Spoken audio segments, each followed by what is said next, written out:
Sa mga maiinit na balita ngayong tanghali, ospital sa Gaza tinamaan ng airstrike. Daan-daan Palestinians patay sa pagsabog. Rafah border crossing ng Egypt posible ng buksan ayon sa Department of Foreign Affairs.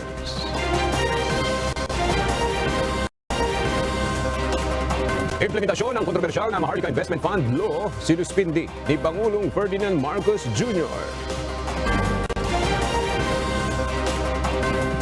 At mga suspect sa pagkamatay ng hazing victim sa Quezon City kakasuhan ng murder ng Quezon City Police District. Magandang tanghali mga kasangbahay. Ngayon po ay araw ng Miyerkules, October 18, 2023. At una sa mga balita ngayon tanghali, daan-daang Palestinian sa isang ospital sa Gaza ang pinangangambahang nasawi kasunod ng pagsabog. Itinanggi naman ng Israel na ito ang may kagagawan sa pag-atake. Narito ang ulat ni Early Briones.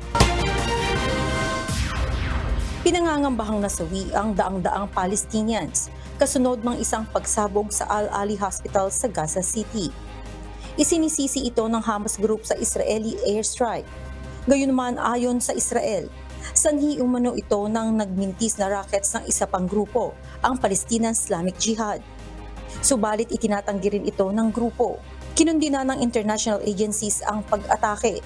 Samantala, nakatakda ang pagbisita sa Israel ni US President Joe Biden araw ng Miyerkules, October 18. Hindi naman matutuloy ang planong summit nito sa Jordan kasama ang Arab leaders.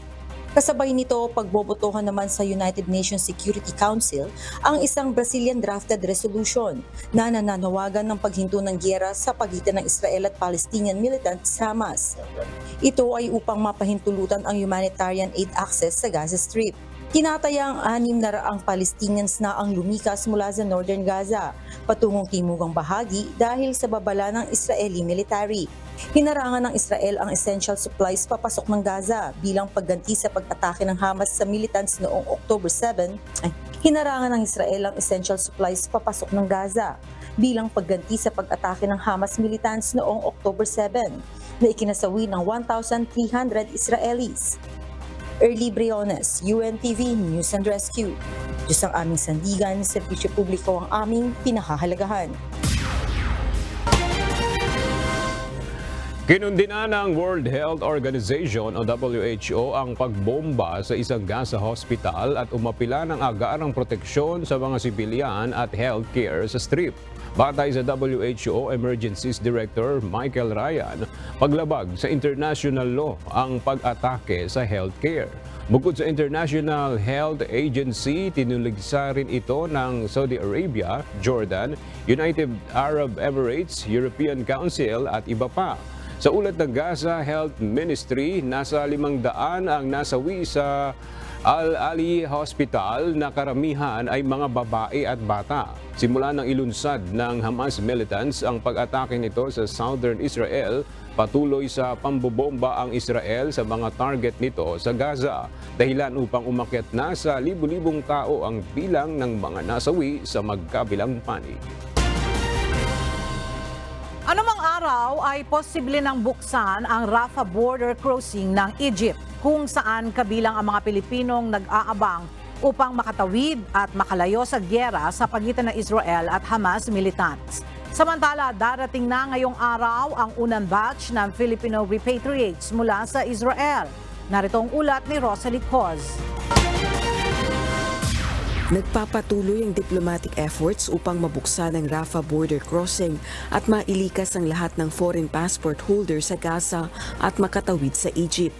Ayon sa Department of Foreign Affairs, anumang araw na ngayon, posibleng buksan ito.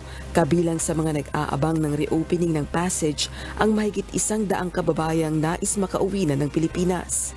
Ang sabi lang nila, sabi ng Israeli, it could be any day now na magbubukas. So, kailangan handa yung ating mga kababayan at nagipag-ugnayan si Ambassador Fred Santos sa kanila, sa ating mga kababayan sa may Gaza side, sa southern Gaza, malapit sa border. Aminado naman ng Foreign Affairs official, hindi maganda ang sitwasyon ng mga kababayan sa border crossing dahil nauubusan na ng supply ng pagkain at tubig. Well, hindi ideal. Hindi ako magsisinungaling na napakaganda ng situation nila. Hindi po. Kasi border, may balita kami yung isang nanay nga kumakain na ng expired bread kasi kulang yung food, no? Alright, there are about 78 na nasa border, pero hindi at all the time may 78 kasi yung iba, dahil ilang araw na naghihintay, pupunta sila sa other parts of southern Gaza at nakakahanap ng lugar. No? May mga lugar na may isang Pilipina, inaalok yung bahay niya kung saan naniniraan mga ibang mga Pilipino. Okay, so they are safe. The question is, kamusta na yung kanilang supplies, no? At saka syempre may blockade, no? So limited yung food and electricity sa Gaza. Ang Rafah Crossing ang pinakatimugang labasan mula sa Gaza at kalapit ng Sinai Peninsula ng Egypt. Ito na lang ang natitirang daanan para makapasok sa Gaza ang mga kinakailangang humanitarian aid. Sinabi ng Israeli ambassador sa amin na tinatalakayan nila ng Egypt government yung proseso ng bukas kasi both sides don't want ayaw nila na gagamitin itong pagbubukas para may makatakas na Hamas, no? Para may papasok sa Egypt or vice versa, may papasok naman na nagpapanggap na aid yung pala ammunition. So Una nang tiniyak ni Pangulong Ferdinand Marcos Jr., mananatiling prioridad ng gobyerno ang kaligtasan at kapakanan ng mga Pilipino sa Gaza na naapektuhan ng tensyon sa pagitan ng Israel at Hamas militant group. Samantala, darating na sa bansa mamayang hapon ang first batch ng mga Pilipinong nagpapasaklolo sa Philippine government upang makabalik ng Pilipinas mula sa Israel. Batay sa ulat ni Department of Migrant Workers Officer in Charge, Hans Leo Kakdak, nasa 35 mga kababayan sa Israel ang nanghihingi ng tulong para sa repatriation o pag-uwi sa bansa. 17 sa kanila ang makakauwi na ng Pilipinas ngayong araw. Rosa Licoz, UNTV News and Rescue. Diyos ang aming sandigan, serbisyo publiko ang aming pinahahalagahan. Nasa biyahe na ang 17 Pilipino na kasama sa unang batch ng repatriation mula sa Israel. Sa mga larawang ibinahagi ng Philippine Embassy sa Israel, makikita na pinangunahan ni Ambassador Juni Lailo Jr. ang pag-send off sa unang batch ng mga repatriates na umalis sa Tel Aviv, lulan ng Etihad Airways. Inaasahang darating ang mga ito sa Pilipinas bandang alas 4 mamayang hapon. Ayon sa Department of Migrant Workers, makatatanggap ang mga ito ng shelter, food at financial assistance. Gayun din ang libreng transportation at legal services. Ayon pa sa Philippine Embassy sa Israel, sa ngayon ay inaasikaso na rin nila ang repatriation ng 19 mga Pilipino doon na inaasahang uuwi ng Pilipinas sa October 19. Muling tiniyak ni Pangulong Ferdinand Marcos Jr. ang suporta para sa patuloy na pagpapalakas ng kapabilidad ng Philippine Coast Guard sa gitna ng patuloy na tensyon sa West Philippine Sea. Tiniyak naman ng PCG kay Pangulong Marcos na patuloy ang mahigpit nilang pagbabantay sa teritoryo ng Pilipinas. Narito ang report ni Nel Maribuhok. Tuloy-tuloy ang pagpapakita ng lakas at puwersa ng China laban sa mga tauhan ng Pilipinas na nagbabantay sa West Philippine Sea. Kamakailan lang tinangka na naman nilang harangin ang resupply mission ng Philippine Navy sa BRP Benguet sa Rizal Reef. Ngunit sa kabila ng iba't ibang hamon na kinakaharap ng Pilipinas lalo na sa usapin ng maritime dispute sa China, ayon kay Pangulong Ferdinand Marcos Jr., may ibang mga bansa na tumutulong para mapalakas ang kapabilidad ng Philippine Coast Guard. Ito ang ipinahayag ng Pangulo sa pagdalo sa 122nd Founding Anniversary Celebration ng PCG. The Philippines is lucky as we have many friends around the world and marami sa ating mga kaibigan na karatig bansa at kahit na yung galing sa malalayo ay tinutulungan tayo para pagandahin at patibayin ang ating Coast Guard. Bilang suporta ng pamahalaan, ayon kay Pangulong Marcos, magdadagdag ng barko para sa Coast Guard upang lalong mapalakas ang pagbabantay nito sa teritoryo ng bansa. we are seeing there the 40-foot vessel that's made in Cebu. Yan ang isa sa ating mga idadagdag natin. We will eventually have 40 of them and that will give us an increased capability. Sa kanya naman talumpati, muling tiniyak ni Pangulong Marcos ang suporta ng kanyang administrasyon para sa modernisasyon ng PCG. Be assured that this administration firmly stands with you in your plans and efforts to improve, expand, and modernize the capabilities and services so that you may better contribute to the security and welfare of our people and of the nation. Tiniyak naman ni PCG Commandant Admiral Artemio Abu na walang isusukong kahit 1 pulgada sa teritoryo ng bansa. Despite the great danger of operating in the West Philippine Sea, we continue to fulfill our mission of ensuring our country will not let go even a square inch of its territory to any foreign power. Una na ring sinabi ng National Security Council na hindi matatakot at magpapatinag ang ating mga tauhan upang bantayan at protektahan ang ating teritoryo at mga mangingisdang Pilipino. The Permanent Court of Arbitration has already invalidated China's claim over the entire South China Sea. Wala daw pong basihan. So, ang Pilipinas po ang may karapatan na mag-enforce ng mga batas, whether international law or domestic law sa West Philippine Sea. So, sa ngayon po, tuloy-tuloy lang po ang gagawin ng Pilipinas. We will continue to resupply our people and we will continue to support our fishermen na nangingisda sa West Philippine Sea. Samantala, pinangunahan rin ng Pangulo ang paggagawad ng parangal sa Coast Guard personnel na nagpakita ng kanilang kabayanihan sa pagbabantay sa West Philippine Sea. Kabilang sa binigyan ng award ng nagputol ng Chinese Coast Guard rope barrier sa Bao de Masinloc. Nel Maribuhok, UNTV News and Rescue. Diyos ang aming sandigan, serbisyo publiko ang aming pinahalagahan. Isang panibagong diplomatic protest ang inaasahang ihahain ng Philippine government laban sa China dahil sa panibagong panggigipit nito sa resupply mission sa teritoryong sakop ng Pilipinas sa West Philippine Sea. Sinabi ni Armed Forces of the Philippines spokesperson Colonel Medel Aguilar sa isang panayam na nagsumiti na sila ng report sa Department of Foreign Affairs kaugnay ng insidente. Nitong October 13 ay iniulat ng Philippine Navy na nagsagawa ng mapanganib at agresibong aksyon ang Chinese vessels laban sa barko ng Pilipinas na nagsasagawa ng routine rotation and resupply mission sa Rizal Reef. Nanawagan naman si AFP Chief General Romeo Browner Jr. sa China na itigil na ang dangerous maneuvers at agresibong aksyon sa Philippine vessels. Inaprobahan na ng Department of National Defense ang acquisition ng mga bagong aircraft para sa Philippine Air Force. Ayon sa DND, 3 C-130J-30 transport aircraft ang nakatakdang i-acquire ng pamahalaan na i-deliver sa bansa sa July 2026, October 2026 at January 2027.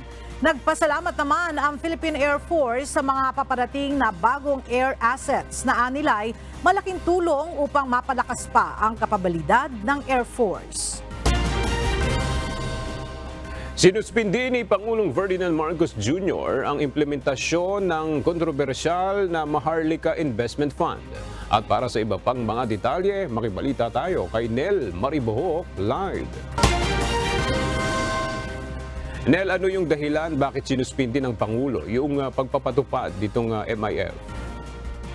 Yes, aga nagdesisyon nga si Pangulong Ferdinand Marcos Jr. na suspindahin muna ang implementing rules and regulations ng Republic Act No. 11954 o ng Maharlika Investment Fund Act of 2023. Batay sa Memorandum Circular na may petsa na October 12 na nilagdaan ni Executive Secretary Lucas Bersamin, sa direktiba ni Pangulong Marcos, inutusan niya ang Treasurer of the Philippines kasama ang Land Bank of the Philippines at Development Bank of the Philippines na suspindihin ang implementasyon ng IRR ng Maharlika Investment Fund. Nais ni Pangulong Marcos na pag-aralan munang mabuti ang IRR upang matiyak na makukuha ang layunin ng pondo na para sa pagpapaunlad ng bansa, kung saan nakalatag naman ang safeguards para dito para sa transparency at accountability. Sa ilalim ng batas, ang inisyal na kapital ng MIF ay kukuhanin mula sa Land Bank na may 50 billion pesos 25 billion naman sa DBP at 50 billion naman sa national government. Ang seed money na ito ay ilalaan sa iba't ibang investments. Yan muna ang ating update. Balik sa iyo, Aga. Maraming salamat, Nel Maribohok. Isang very good development para sa isang senador ang ginawang pagsuspinde ni Pangulong Ferdinand Marcos Jr. sa implementasyon ng Maharlika Investment Fund o MIF law. Mula sa Senado, makibalita tayo kay Harleen Delgado live. Harleen, bakit pumabor itong mambabatas sa ginawang suspensyon ng gobyerno sa Maharlika implementation? Tinawag nga na very good development ni Senate Minority Leader Aquilino Coco Pimentel ang utos na suspensyon ng Implementing Rules and Regulations o IRR ng kontrobersyal na Maharlika Investment Fund o MIF law. Sa isang mensahe sa media, muling ipinunto ng mambabatas na maraming depekto ang batas. Anya, hindi na pag-aralang mabuti ang konsepto ng MIF law simula pa man nung una.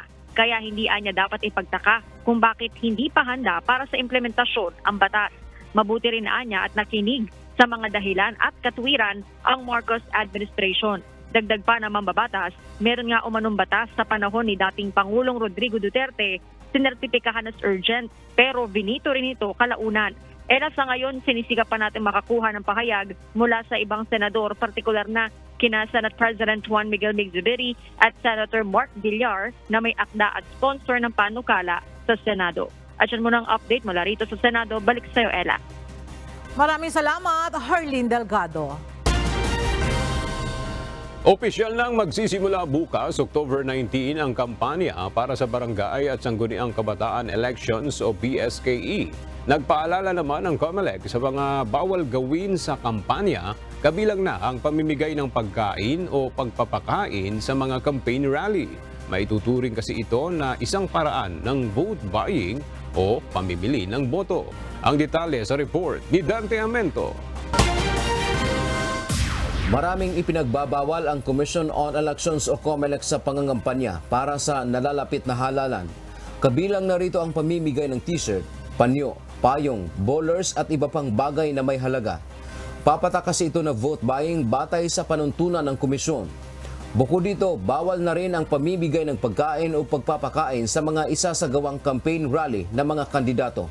Bawal po tayo magpakain before, during, or even after the conduct of a meeting, of a rally. Huwag na po natin sanayin na pinapakain natin dahil po vote buying po yan. Bawal din ang campaign poster na lagpas sa 2x3 feet ang laki at wala sa common poster areas. Pero kung nasa private property yan, mas malaki pa sa bahay yung mismong campaign material, susulatan po namin kayo, ipapatanggal namin sa inyo. Bahala kayong kumausap sa may-ari po ng bahay o may-ari ng property. Bukas October 19 hanggang 28, 2023 ang itinakdang panahon ng COMELEC sa pangangampanya. Sa urgent memorandum ng COMELEC, maaring gumamit ng social media sa pangangampanya.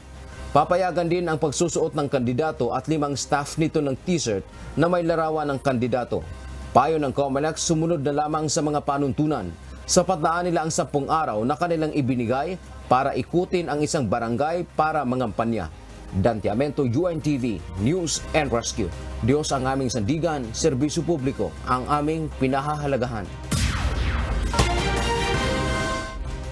Naglabas ng isang memorandum ang Bangko Sentral ng Pilipinas o BSP para sa lahat ng BSP Supervised Financial Institutions o BSFIs. May mahalagang panawagan ang BSP sa mga kaugnay sa paparating na barangay at sangguniang kabataan elections. Mula sa Maynila, nagbabalik si Dante Amento live. Dante, ano ang panawagan ng BSP sa lahat ng kanilang supervised financial institutions? Magandang tanghali, Ella. Sa inilabas nga na memorandum ng Bangko Sentral ng Pilipinas o BSP, Ella, ito ay nanawagan sa lahat ng mga banking institution na kanilang under sa kanilang supervision na sisikapin na sana maiwasan na sila ay maggamit nitong makabagong ngayong pamamaraan o teknolohiya tulad ng digital banking na sila ay magamit sa vote buying kaugnay ng papalapit na barangay at sangguniang kabataan elections. Hinikayat din ng BSP ang lahat ng BSP Supervised Financial Institutions o BSFIS na higpitan ang kanilang kontrol para ma-detect at mapigilan ang pagdami ng mga fraudulent account at transaksyon habang papalapit na ang barangay at sangguniang kabataan elections. Dapat bantayan ang account registration sa isang lugar na identified na talamak ang vote buying o vote selling.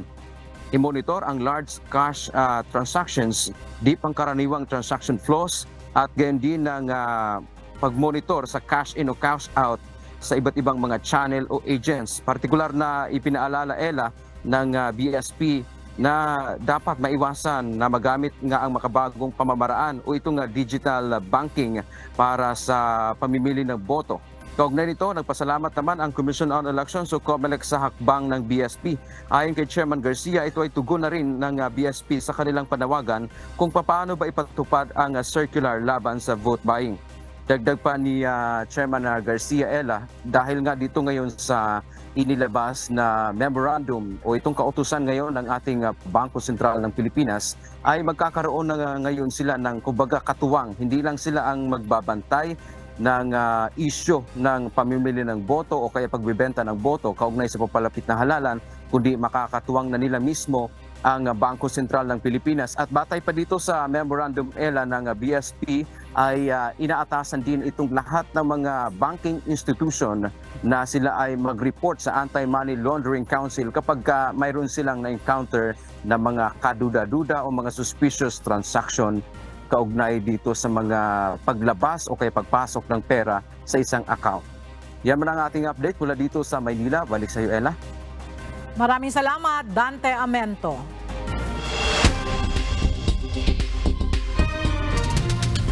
Roundup Balita. Nagpasalamat si Vice President Sara Duterte sa mga taga-suporta niya sa gitna ng mga isyung kinakaharap nito, kabilang na ang pag-aalis ng Kongreso ng confidential funds sa tanggapan nito para sa taong 2024. Subalit panawagan nito sa publiko, isang tabi muna ang pamumulitika at paghandaan ang aniya ay nakaambang panahon ng taghirap. Bunsod ito ng patuloy na pagtaas ng presyo ng pagkain at iba pang bilihin. Gayun din ang mga nangyayaring digmaan sa pagitan ng Israel at Hamas at ng Ukraine at Russia.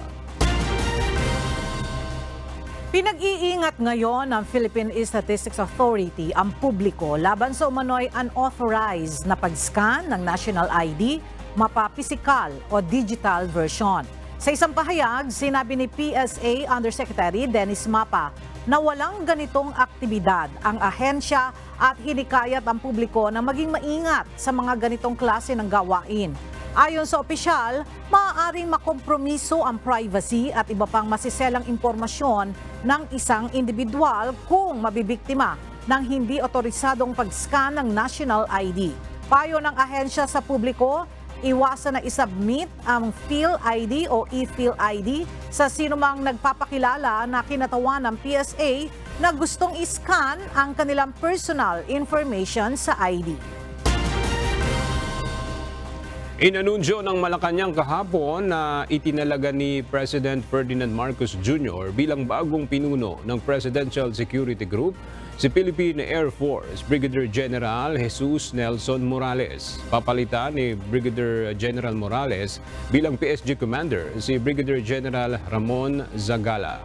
Si Morales ay nagsilbi bilang Deputy Wing Commander ng PAF Tactical Operations Wing Eastern Mindanao sa Davao City. Pansamantalang ititigil ng Philippine National Railways o PNR ang operasyon sa Tutuban-Alabang Line sa kalagitnaan ng Enero ng susunod na taon, ayon kay General Manager Jeremy Regino. Siniguro naman ni GM Regino na hindi makakaapekto sa pagsasara nito ang completion ng North Sound Commuter Railway Project dahil ipagpapatuloy naman na isagawa ang preparatory works ng proyekto. Ayon kay Regino, aabot sa 35,000 passengers ang maapektuhan ng pagsasara ng Tutuban to Alabang route ng PNR. Nagbukas naman ng 3 ruta para sa mga operator ng public utility bus at jeep ang LTFRB upang matulungan ang mga maapektuhang mananakay. Pansamantalang nakabinbin ang konstruksyon ng South Long Haul Project ayon sa Philippine National Railways o PNR. Paliwanag ni PNR General Manager Jeremy Regino, patuloy pa ang pakikipagnegosasyon ng Pilipinas sa China para sa pondo ng proyekto. Kabilang anya sa challenges dito ay ang kagustuhan ng China na ituloy ang proyekto at ang pagpili nito kung alin ang mga isasama sa prioridad na pondohan. Sa orihinal na plano, manggagaling ang 142 billion pesos loan mula sa China para tapusin ang higit 500 kilometers na railway project na magdudugtong mula Parañaque hanggang Sorsogon. Sa ngayon, wala pang sinasabi ang PNR kung hanggang kailan maghihintay ang Pilipinas sa China, pero meron na silang inihahandang mga contingency plan. Final negotiations are ongoing with China and the Philippine government.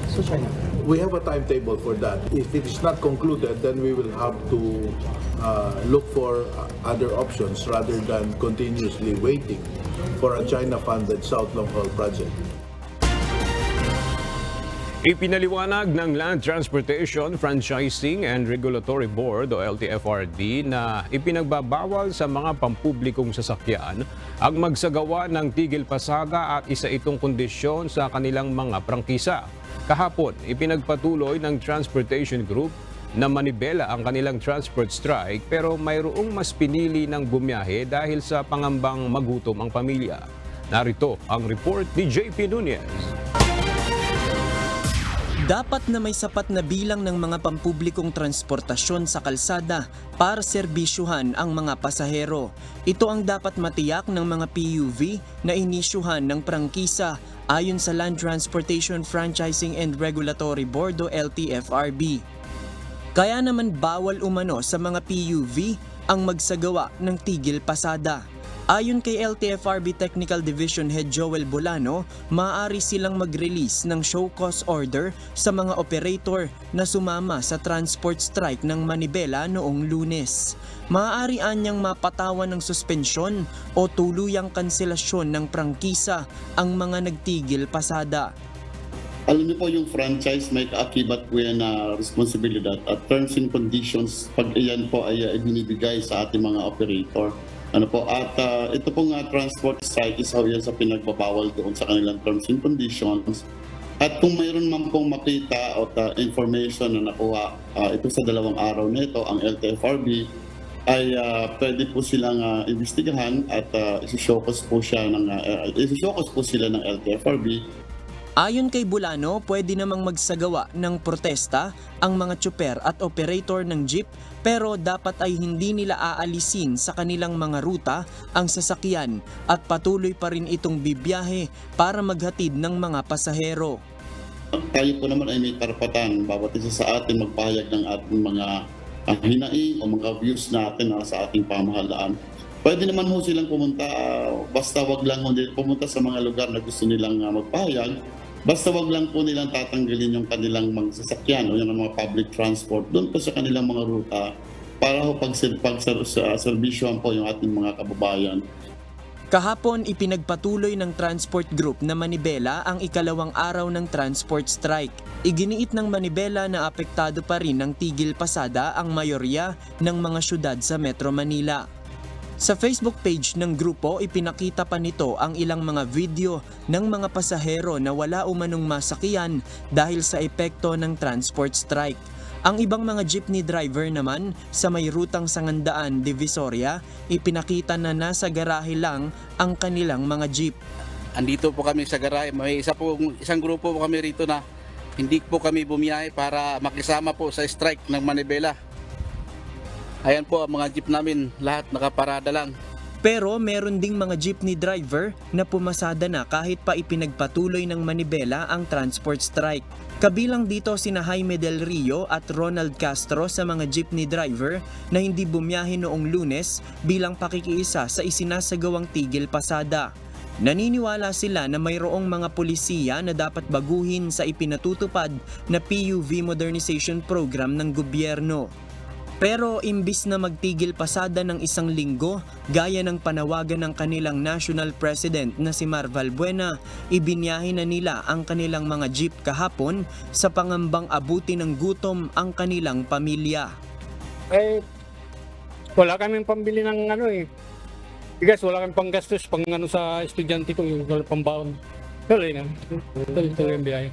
Halimbawa, isang linggo tigil pasada, kaya niyo ba? Ay, wala na. Di na kaya yun. Mahirapan na rin. Gutom na kami. Gutom na pamilya. Wala nang biyahe. JP Nunez, UNTV, News and Rescue. Diyos ang aming sandigan, serbisyo publiko ang aming pinahahalagahan. Inianunsyo ng Office of the Transportation Security na suspendido ang pagpapatupad ng mandatory footwear removal sa mga airport sa buong bansa. Sa isang pahayag, sinabi ng OTS na tanging ang mga pasahero na lamang na dadaan sa security screening na mag-a-alarm ang i-require na mag-alis ng sapatos o sandals. Noong July 10, ipinatupad muli ng OTS ang mandatory footwear removal upang tiyakin na walang makalulusot ng mga ipinagbabawal na items na maaaring itinatago sa sapatos ng pasahero. August 10 nang mahuli ng OTS ang isang Chinese sa airport na umano'y mayroong bala at pakete ng hinihinalang drugs na nakatago sa kanyang sapatos. May ganito rin anilang insidente na nangyari sa Mactan Cebu International Airport kaya kinailangan na ipatupad ang mandatory footwear removal. Pinapayuhan ng Manila International Airport Authority ang mga bibiyahe sa long holiday na planuhing mabuti ang kanilang bakasyon. Ayon sa MIAA, mas mainam na dumating ang mga international flights passengers na dumating sa paliparan 3 oras bago ang kanilang scheduled flight. Habang 2 oras naman sa mga may domestic flight. Mainam din na i-check sa websites ang mga panuntunan sa airport at airline na kanilang sasakyan. Tiniyak naman ng MIAA na nakahanda sila sa inaasahang dagsa ng mga pasahero. Mayroon na ring contingency measures sakaling magkaroon ng aberya sa Ninoy Aquino International Airport. Inaasahang aabot sa 1.2 na milyong pasahero ang dadagsa sa NAIA mula October 27 hanggang November 5. Magdaragdag ng mga tauhan ang Bureau of Immigration sa mga paliparan sa long holiday. Ayon kay Immigration Commissioner Norman Tansinco, magpapatupad rin sila ng no vacation leave policy sa kanilang mga empleyado mula October 25. Ayon sa BI, nasa 4 million incoming at outgoing passengers ang inaasahan nilang dadagsa sa mga paliparan ngayong 4th quarter ng taon. So, parehas ang ginawa natin nung Holy Week. Yung mga gustong mag-duty sa airport na nasa main office, papadutihin natin sa airport as augmentation. Sinusuri na ng Philippine Health Insurance Corporation o PhilHealth ang mga files na nahack sa kanilang sistema. Aabisuhan din nila ang mga miyembro na nakompromiso ang mga impormasyon. At para sa detalye, makibalita tayo kay Ray Pelayo live. Ray, paano yung magiging coordination ng PhilHealth doon sa mga miyembro na nakompromiso ng hacker yung mga personal information? Ito ay sa pamamagitan ng letter o kaya naman ay tatawag ang mga taga-PhilHealth. Ayon kay Ray Balena, ang acting vice president ng Corporate Affairs Group ng ahensya, inuuna na nila na sabihan yung mga empleyado ng PhilHealth na nakompromiso rin ang impormasyon. Yung iba pang mga files ay sumasailalim na sa kanilang pagsusuri para malaman kung sino pa ang mga miyembro ang kasama dito. Una nang sinabi ng National Privacy Commission na nasa 700 gigabyte yung mga in-upload ng mga hackers sa dark web. Naglalaman ito ng maigit sa 400 files na may mga impormasyon kasama na ang PhilHealth number, pangalan, birthday, kasarian at address. Pinag-iingat naman ng PhilHealth ang publiko kung may tatawag na magpapakilalang taga-PhilHealth pero hinihingi naman kung ano-anong impormasyon. Hindi tayo kailanman manghihingi ng impormasyon sa miyembro. Meron na po tayo nun. At hindi rin tayo kailanman manghihingi ng kanilang password. At hindi rin natin sila hihilingin na mag-click mag-click ng mga link. Ngayon ay patuloy naman ang sinasagawang investigasyon ng National Privacy Commission kung may naging kapabayaan ng PhilHealth sa nangyaring hacking sa kanilang sistema. Aga? Maraming salamat, Ray Pelayo. Sasampahan ang kasong murder ng Quezon City Police District ang mga suspect sa pagkamatay ng hazing victim sa Quezon City noong Lunes ng gabi. Ayon kay QCPD Director Police Brigadier General Red Maranan, tukoy na nila ang 12 sa mga suspect, subalit mayroon pa silang mga hinahanap. Narito ang report ni Leia Ilagan. Hawak na ng Quezon City Police District ang 4 sa mga suspect sa pagkamatay ng 4th-year criminology student sa Quezon City. Tukoy na rin ng QCPD ang 8 iba pa sa mga suspect.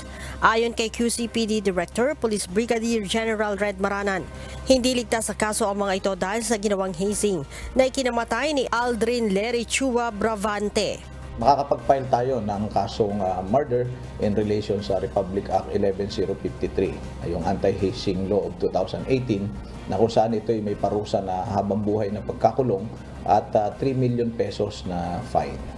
Patuloy namang hinahanap ang iba pang John Does na kasama sa isinagawang hazing. Doon sa iba pa sa ngayon ay wala pa tayong surrender fillers, no?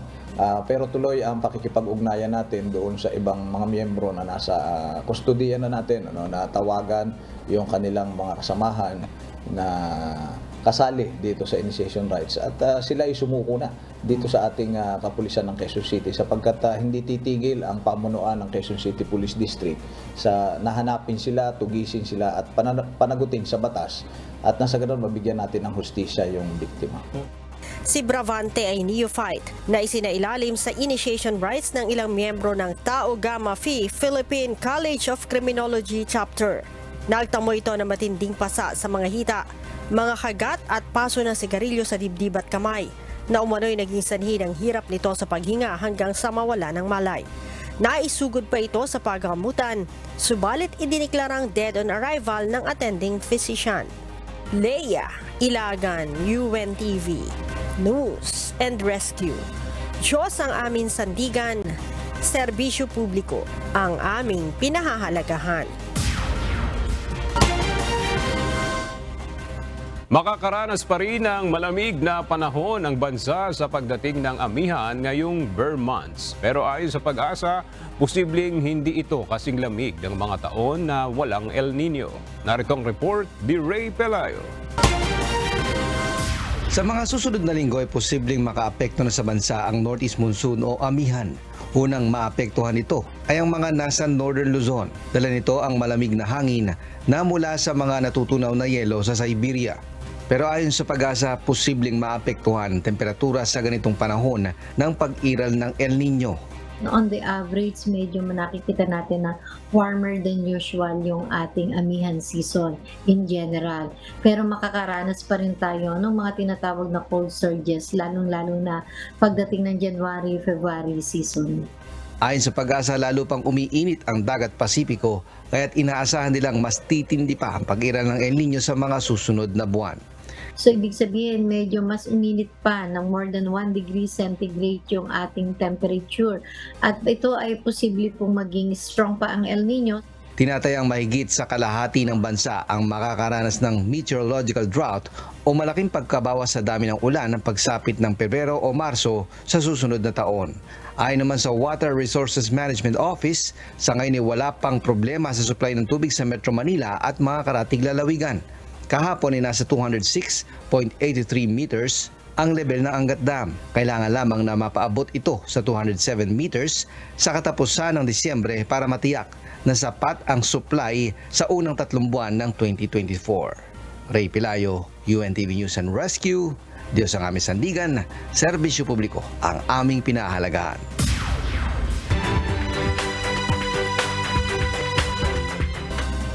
Sinimula na ngayong araw ng Commission on Elections o COMELEC sa Palawan ang paghahatid ng mga election paraphernalia sa mga munisipyo sa probinsya para sa barangay at sangguniang kabataan election sa October 30. Mula sa Puerto Princesa City, Palawan, makibalita tayo kay Andy Pagayona live. Andy, saang mga area dyan sa Palawan unang iahatid yung mga gagamiting election paraphernalia sa BSKE? Ella, ayon niya sa Provincial COMELEC ay nauna nang nahatiran ng mga election paraphernalia yung mga nasa island municipality. Dahil na rin sa layo nga ng mga ito na halos aabutin ng 2 araw yung biyahe bago marating ang mga isla. Ngayong araw nga ay ihahatid ng Komisyon ng Eleksyon ang mga election paraphernalia sa mainland municipality ng lalawigan ng Palawan para gamitin sa barangay at sangguniang kabataan election sa October 30. Ayon sa COMELEC Palawan, inuna nilang mahatiran ng mga election paraphernalia ang malalayong isla sa lalawigan.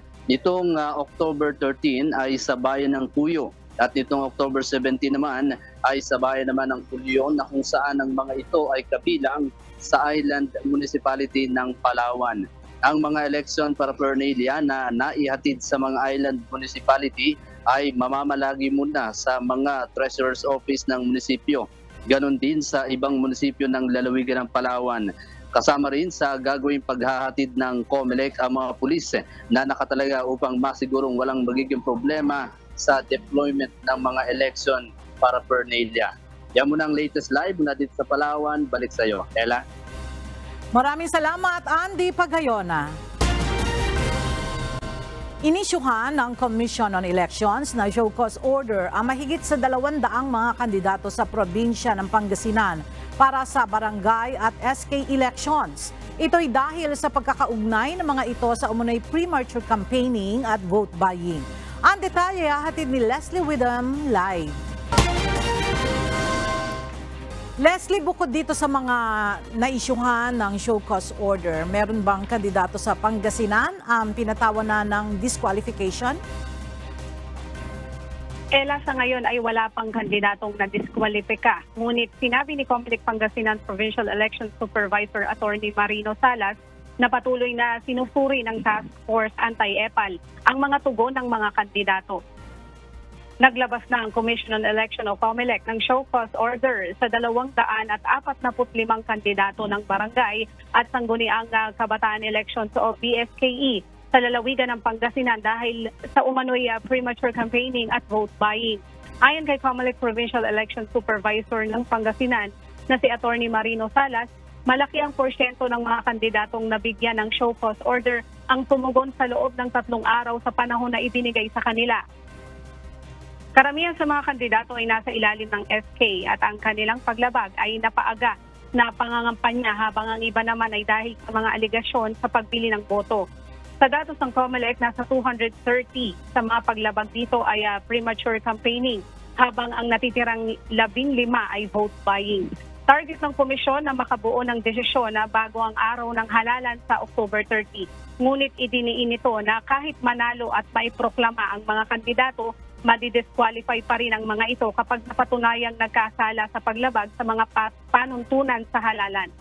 Muling iginiit ni Salas na ang maagang pangangampanya at pagbili ng boto ay batayan para madiskwalipika ang isang kandidato sa halalan at humawak sa posisyon sa gobyerno. Samantala, inulunsad naman noong Martes ang Interagency Committee on Contrabigay o CKB o Committee Against Giving. Isang komite na binuo sa pamamagitan ng COMELEC Resolution number 10946 para tumanggap ng mga ulat tungkol sa vote buying o vote selling. Hinimok naman ni Attorney Salas ang publiko na i-report sa COMELEC o sa pulisya ang anumang uri ng vote buying o vote selling. Pinaalalahanan rin ang mga nagrereklamo na magpakita ng ebidensya para sa mga paratang. At yan muna ang balita mula dito sa Pampanga. Balik sa iyo, Ella. Maraming salamat, Leslie Widom. Magde-deploy ng nasa 500 mga personnel ang Philippine Coast Guard o PCG Bicol sa buong rehiyon para makatulong sa pagbibigay seguridad sa idaraos na BSKE. Layo ng deployment na matiyak na hindi makalulusot sa mga pantalan ang mga masasamang loob na posibleng manggulo sa araw ng halalan. Mula sa Masbate City, makibalita tayo kay Jerry Galicia live. Jerry, bukod sa seguridad sa mga pantalan, ano pa ang tututukan ng PCG ngayong malapit na ang eleksyon? Yes, Ella, bukod sa mahigpit na seguridad na ipapatupad ng Philippine Coast Guard o PCG Bicol sa mga pangunahing pantalan sa rehiyon, gagamitin din ng PCG Bicol ang mga floating assets nito upang magdala ng mga elections para Pernalya sa mga isla gaya ng Masbate at Catanduanes.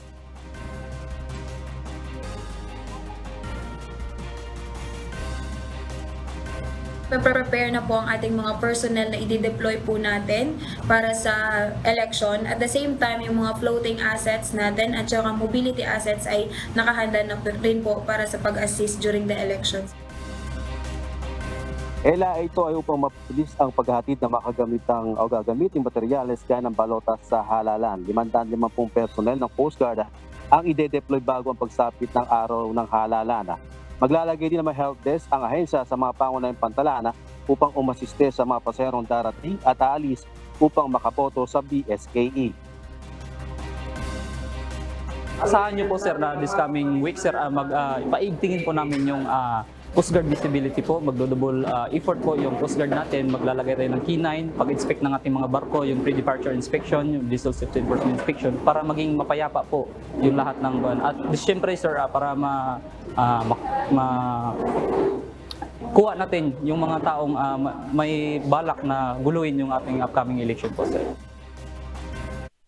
Ella, maging ang K9 unit ay gagamit din upang magpatupad ng seguridad at ma-inspeksyon ng mga bagahe at maggamit ng mga paserong pumapasok sa mga passenger terminal. Babantayan din ng PCG ang mga coastal barangay na posibleng daanan ng mga armadong grupo na posibleng maghasik ng kaguluhan sa eleksyon. Pinapayuhan ng mga pasahero na huwag nang magdala ng mga pinagbabawal na gamit gaya ng baril at matutulis na bagay upang huwag na magkaproblema sa kanilang mga pagbiyahe. Yan muna ang balita mula dito sa Masbate. Balik sa iyo, Ella. Maraming salamat, Jerry Galicia.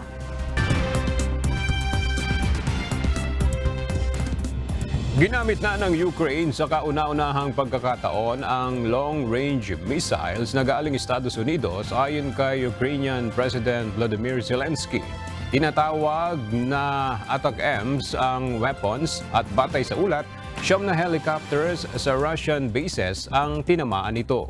Kabilang sa targets ang air defense system at iba pang equipment sa Berdyansk at Luhansk. May mga nasawi at nasugatan ding Russian troops. Pumalyang manalo sa unang botohan para sa US House Speakership ang right-wing Republican na si Jim Jordan. Suportado ang Ohio lawmaker ng dating Pangulong Donald Trump. Nakakuha ito ng 200 votes, kulang pa ng 17 upang makuha ang pwesto at manilbihang Speaker ng House of Representatives. 20 sa mga kasamahan nitong Republicans ang bumoto laban sa kanya. Nangangahulugang nananatiling walang lider sa US House dahil sa pagkatalo ni Jordan. Dahilan upang hindi makatugon ang kapulungan sa nangyayaring gera sa Middle East at Ukraine. Mayroon na lang ding isang buwang nalalabi bago maharap ang US government sa panibagong partial shutdown. At sa ating pong iiwang mga salita ng Diyos na ating santigan mula sa Aklat ng Kawikaan, Kapitulo 8, versikulo 8 na nagsasabi, lahat ng mga salita ng aking bibig ay sa katwiran, walang bagay na liko o suwain sa kanila.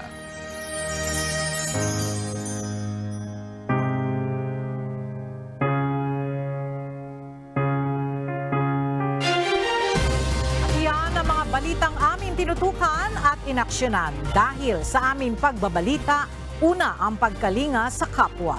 UNTV News, may balita saan mang panig ng daigdig. At dito sa UNTV, Diyos ang aming santigan, serbisyo publiko ang aming pinahahalagahan. Magandang tanghali.